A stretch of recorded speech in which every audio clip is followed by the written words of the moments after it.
the other side of that is, from more of a policy perspective, we think that it's really important that the Fed make its decisions regarding this trade war as data-driven as they can be. So, because Joe just mentioned there's been a lot of volatility, you can see that on our graph on slide 18, just because the markets have reacted significantly to this trade war, it's important that the Fed kind of try to ignore that, focus more on key economic indicators, particularly in inflation and employment, and kind of use those to direct its policy.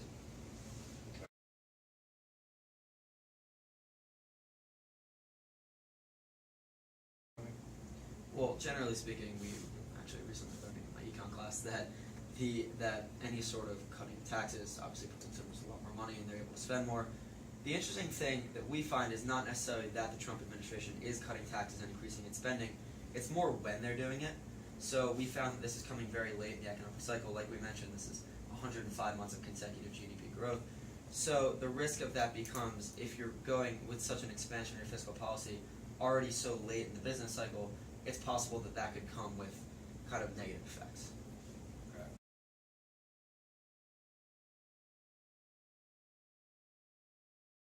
Can I touch really quick? That also speaks to the ammo theory, which is the notion that even if the economy, you're not trying to raise rates to actually contract the economy to slow it down, the Fed right now needs to prepare. So like you said, if we're so late in the business cycle and we're reaching a point where it's coming to a close and potentially there's going to be a contraction or some sort of recession in the coming months and years, it's important that the Fed have rates high enough that it's able to lower rates to kind of recover from that.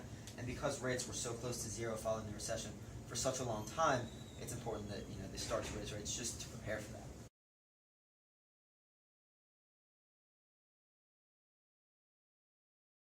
I mean, obviously you don't want to go to any extreme. You don't want to say that the Fed should completely ignore markets.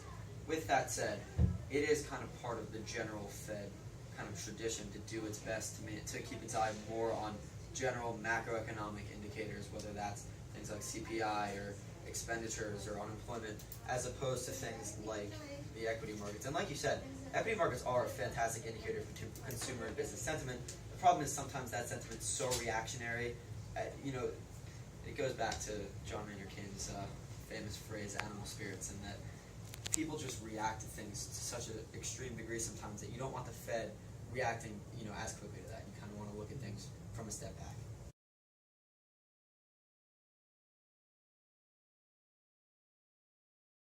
And that goes back again to what we said about being data-driven over and over again. Is that if you look at that top graph on slide 30, I mean, every time that the U3 rate has dipped below that NAIRU, we've seen a recession pretty soon after. And obviously that doesn't mean we're suggesting that there's an imminent recession coming, but it gives some validity to the notion of the NAIRU just because it's a pretty consistent pattern.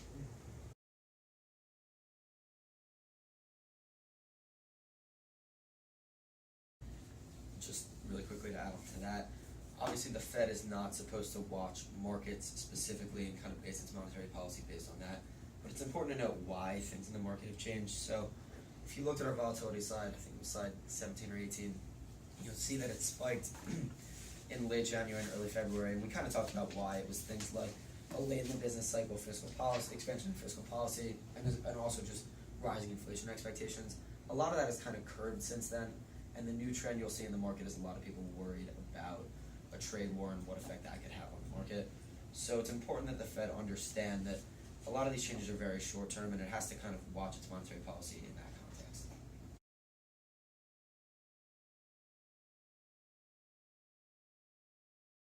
And the other side of that is that the Fed, obviously, as Joe said, doesn't have direct control of a policy like that. So we think that a lot of the decisions that are made in the coming year about monetary policy should be more data driven. So if the Fed looks at the economy 6 months from now and says this expansionary fiscal policy really kind of overshadowed the protectionism and the economy is growing too quickly, that would indicate